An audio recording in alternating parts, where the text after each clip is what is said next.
নমস্কার বন্ধুরা, রুনুর রান্নাঘরে আজ এক নতুন রেসিপিতে সবাইকে আরও একবার আমন্ত্রণ জানাই।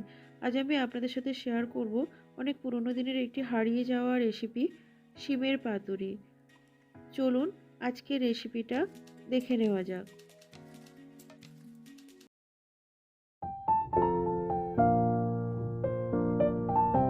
রেসিপিটি বানানোর জন্য আমি এখানে 300 গ্রাম শিমকে খুব ভালোভাবে ধুয়ে নিয়েছি। এবার আমি শিমগুলোকে কেটে নেব।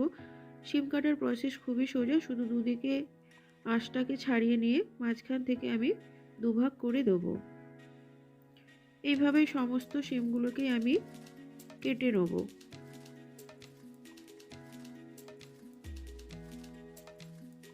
দেখুন এইরকম বড় বড় সাইজই করতে হবে, শুধু দুদিক থেকে আঁশটা আমি ছাড়িয়ে নিয়েছি। এবার একটা বাটিতে নিয়ে নিলাম 1 টিস্পুন পোস্ত, হাফ টিস্পুন সাদা সর্ষে, হাফ টিস্পুন কালো সর্ষে ও 2টো কাঁচা লঙ্কা। আমি এখানে সাদা সর্ষে ও কালো সর্ষে মিশিয়ে নিয়েছি, আপনারা চাইলে কিন্তু একরকম সর্ষেতেও রেসিপিটা বানাতে পারেন।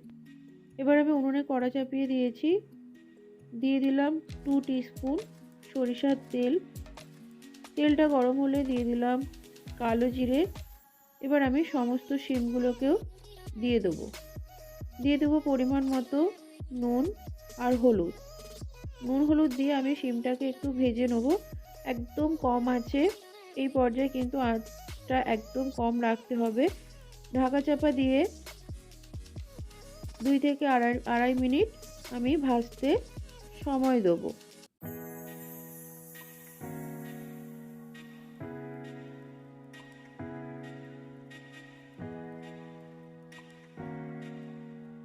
ফিরে এলাম 2 মিনিট পর। 2 মিনিট পরে আমি আবারও শিমটাকে একটু নাড়িয়ে দেবো। নাড়িয়ে আবারও মিনিট 2-এর জন্য শিমটাকে ঢেকে দেবো। এইভাবে বারে বারে ঢেকে ঢেকেই কিন্তু শিমটাকে ভাজতে হবে, যাতে ভাজতে ভাজতেই শিমটা যেন সেদ্ধ হয়ে যায়।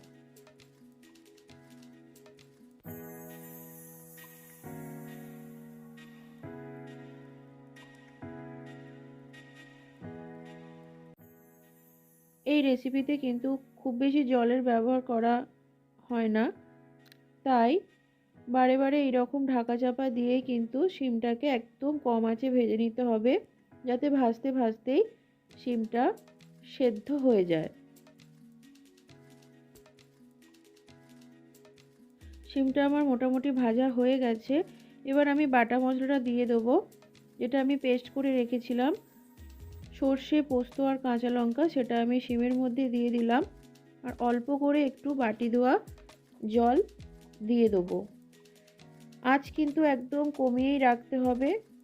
যদি এই পর্যায়ে আঁচ বাড়ানো হয় তাহলে কিন্তু সর্ষেতে একটা তেতো ভাব চলে আসে, তাই আঁচ কিন্তু একদম কমিয়ে রাখতে হবে। আবারও মিনিট খানেকের জন্য শিমটাকে আমি ঢেকে দেবো একদম লো আঁচে। রান্না আমার একদম রেডি।